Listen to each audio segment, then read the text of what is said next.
It's already 7 p.m. So I'm gonna be working until 12 midnight and I have so much work. So we'll see if I can finish there. I can finish this, okay? Ay, salamat. But I'm gonna be working more.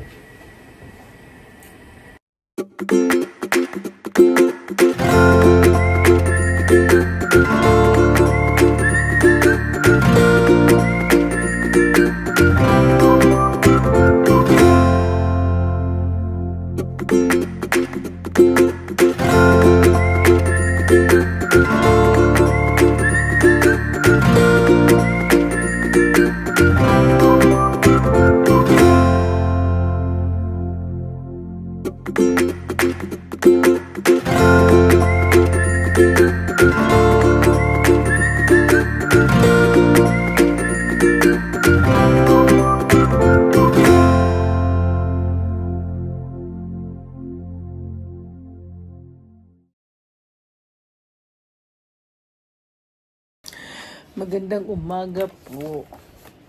Hindi na umaga at lunchtime na. Ay, anak, nakatapos ako ngayon. Kanina umaga, I was here at 10 o'clock. Nakapinis ako ng 3 pahihirap na taxes. Yung isa, mag-asawa. Malaking babayaran nila kaya they have to do the married filing separate. Yung isa, may refund, yung isa wala. Anyway, ayoko masyadong mag-disclose doon. Anyway, yan, dami ko natapos. Ngayon, papasok ako. Anong oras na? Wala una na. Hanggang matapos ako. Mayroon ako ditong kliyenteng may adult family home. 5. Dahil mag-asawa.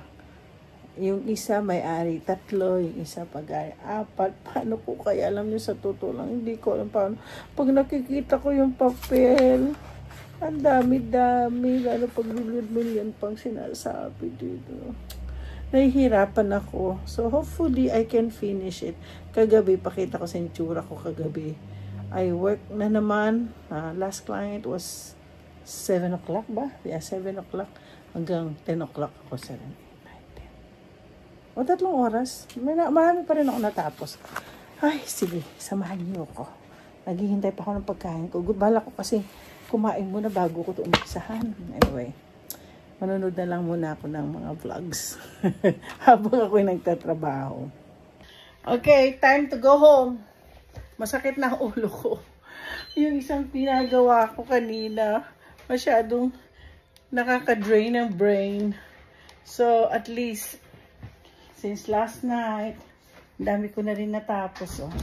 1, 2, 3, 4, 5, 6, 7, 8, 9, 10, 11, 12.